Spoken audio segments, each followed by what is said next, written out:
उत्तर प्रदेश की योगी सरकार ने गुरुवार को पुलिस महकमे में बड़ा प्रशासनिक फेरबदल किया है।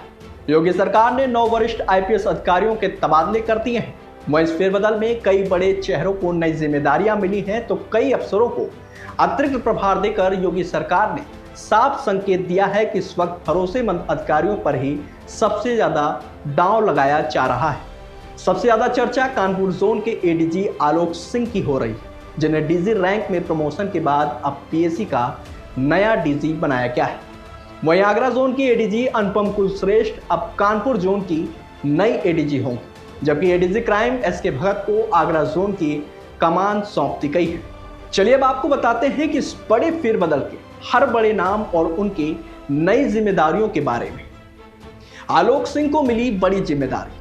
1 मई 2026 को डीजी रैंक में प्रमोट हुए आलोक सिंह को पीएसी का डीजी बनाया गया है। इसके साथ ही उन्हें विशेष सुरक्षा बल का अतिरिक्त प्रभार भी दिया गया। सूत्रों की माने तो आलोक सिंह लखनऊ में ऐसी पोस्टिंग चाहते थे जहां सीधे मुख्यमंत्री कार्यालय से तालमेल बना रहे। चर्चा ये भी थी कि वे इंटेलिजेंस में जाना चाहते थे, लेकिन सरकार ने उन्हें पीएसी की अहम जिम्मेदारी देकर बड़ा संदेश दिया है। अनुपम कुलश्रेष्ठ अब संभालेंगी कानपुर जोन।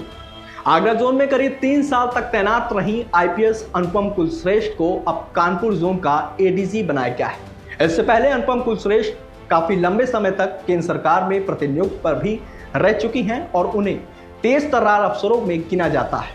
कानपुर जैसे संवेदनशील जोन की जिम्मेदारी मिलना सरकार के भरोसे का संकेत माना जा रहा है। एसके भगत को मिली आगरा जोन की कमान। 1996 बैच के आईपीएस एसके भगत अभी तक एडीजी क्राइम के पद पर तैनात थे। अब उन्हें आगरा जोन का नया एडीजी बनाया गया है। क्राइम कंट्रोल और इन्वेस्टिगेशन में उनकी मजबूत पकड़ मानी जाती है, इसीलिए उन्हें पश्चिमी यूपी के अहम जोन की जिम्मेदारी सौंपी गई है। ए सतीश गणेश को डबल जिम्मेदारी। 1996 बैच के आईपीएस ए सतीश गणेश पहले से एडीजी ट्रैफिक एवं सड़क सुरक्षा निदेशालय का कार्यभार संभाल रहे थे, लेकिन अब सरकार ने उन्हें एडीजी क्राइम का अतिरिक्त प्रभार भी सौंप दिया है। यानी ट्रैफिक के साथ अब अपराध नियंत्रण की जिम्मेदारी भी अब उनके कंधों पर होगी। डीके ठाकुर को मिला होमगार्ड विभाग। बता दें कि मेरठ जोन से हटने के बाद लंबे समय से डीके ठाकुर को कोई भी बड़ी फील्ड पोस्टिंग नहीं मिली थी। पहले उन्हें एसएसएफ का एडीजी बनाया गया, फिर प्रमोशन के बाद डीजी रैंक मिली। इसके बाद नागरिक सुरक्षा विभाग की जिम्मेदारी दी गई, लेकिन अब योगी सरकार ने उन्हें डीजी होमगार्ड बनाते हुए नागरिक सुरक्षा का अतिरिक्त प्रभार भी सौंप दिया है। वीके सिंह बने सरकार के भरोसेमंद अफसर। वीके सिंह यानी विनोद कुमार सिंह को सरकार का बेहद करीबी अफसर माना जाता है। साइबर क्राइम में काम करते हुए उनका प्रमोशन डीजी रैंक में हुआ था। बाद में उन्हें सीआईडी का डीजी बनाया गया और साइबर क्राइम का अतिरिक्त जिम्मा भी दिया गया था। वहीं अब नीरा रावत के रिटायर होने के बाद यूपी 112 की जिम्मेदारी भी उन्हीं को सौंप दी गई है।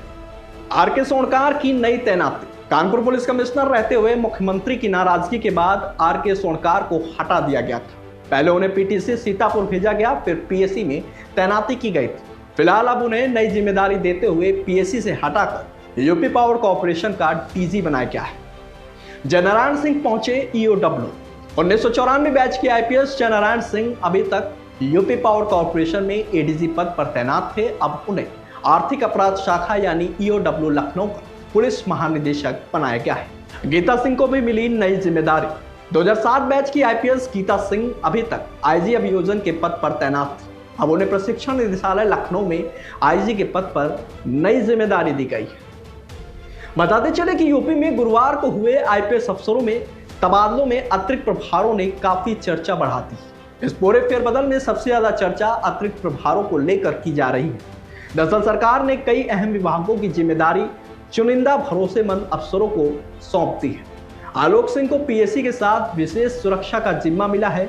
विनोद कुमार सिंह को सीआईडी, साइबर क्राइम और यूपी 112, डीके ठाकुर को होमगार्ड के साथ नागरिक सुरक्षा, वहीं सतीश गणेश को ट्रैफिक के साथ एडीजी क्राइम की जिम्मेदारी सौंपी गई है। ऐसे में इन फैसलों से साफ संकेत मिल रहा है कि सरकार फिलहाल अनुभवी और भरोसेमंद अधिकारियों पर ज्यादा निर्भर नजर आ रही है।